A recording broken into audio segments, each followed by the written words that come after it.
ایک گاؤں میں علی نام کا ایک سادہ سا آدمی رہتا تھا۔ وہ بہت محنتی تھا مگر ذرا بھولا بھی تھا۔ اس کی بیوی زینب بہت ذہین اور چالاک تھی۔ وہ ہر مشکل کو آسانی سے حل کر لیتی تھی۔ گاؤں والے اکثر کہتے تھے کہ علی کی کامیابی کے پیچھے اس کی بیوی کا ہاتھ ہے۔ ایک دن گاؤں میں ایک امیر مگر لالچی تاجر آیا۔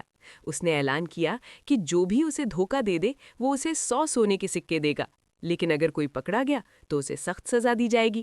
یہ سن کر سب لوگ ڈر گئے اور کسی نے بھی کوشش نہ کی۔ علی نے جب یہ سنا تو وہ گھر آیا اور زینب کو ساری بات بتائی۔ علی نے کہا، ہمیں اس چکر میں نہیں پڑنا چاہیے، یہ بہت خطرناک ہے۔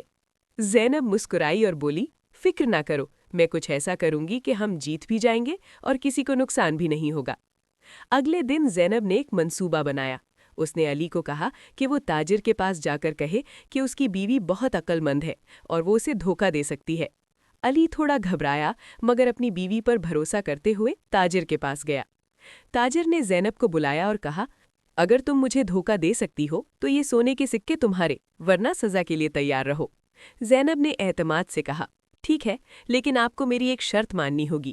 تاجر ہنس پڑا اور بولا، بس اتنی سی بات؟ ٹھیک ہے، میں مانتا ہوں۔ زینب نے فوراً کہا، پہلی بات یہ ہے کہ آپ ابھی اپنی آنکھیں بند کریں اور تب تک نہ کھولیں جب تک میں نہ کہوں۔ تاجر نے آنکھیں بند کر لیں۔ زینب نے جلدی سے علی کو اشارہ کیا اور دونوں نے وہاں سے نکل کر گھر کی راہ لی۔ جاتے جاتے زینب نے تاجر کے سامنے ایک خالی تھیلا رکھ دیا اور آہستہ سے بولی، جب تک میں نہ کہوں آنکھیں مت کھولنا۔ کچھ دیر بعد تاجر نے آنکھیں کھولیں تو وہاں کوئی نہیں تھا، صرف خالی تھیلا پڑا تھا۔ وہ سمجھ گیا کہ اسے بے وقوف بنا دیا گیا ہے، مگر وہ اپنی شرط کی وجہ سے کچھ نہ کر سکا، کیونکہ اس نے خود وعدہ کیا تھا کہ وہ زینب کی بات مانے گا۔ گاؤں میں یہ خبر پھیل گئی کہ زینب نے تاجر کو دھوکہ دے دیا ہے۔ سب لوگ حیران رہ گئے اور اس کی عقل کی تعریف کرنے لگے۔ تاجر کو اپنی غلطی کا احساس ہوا کہ اس نے غرور میں آ کر یہ چیلنج رکھا تھا۔ چند دن بعد وہ دوبارہ گاؤں آیا، لیکن اس بار اس کا رویہ بدل چکا تھا۔ اس نے سب کے سامنے کہا کہ میں نے سیکھ لیا ہے کہ عقل اور ایمانداری سب سے بڑی طاقت ہے۔ زینب نے مجھے سبق سکھایا ہے، اس لیے میں اسے وعدے کے مطابق سونے کے سکے دیتا ہوں۔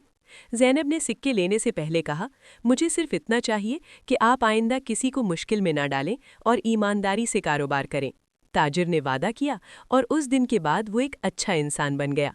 علی نے خوش ہو کر زینب سے کہا، تم واقعی بہت چالاک ہو، مگر تمہاری چالاکی ہمیشہ اچھے کام کے لیے ہوتی ہے۔ زینب مسکرا کر بولی، اصل چالاکی وہی ہے جو کسی کو نقصان پہنچائے بغیر فائدہ دے۔ اس کہانی سے ہمیں یہ سبق ملتا ہے کہ عقل اور سمجھداری کا استعمال ہمیشہ اچھے مقصد کے لیے کرنا چاہیے۔ چالاکی اگر نیکی کے ساتھ ہو تو وہ کامیابی کا سبب بنتی ہے، ورنہ نقصان کا۔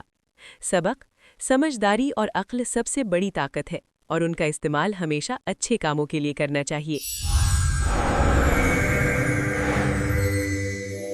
Subscribe for amazing stories.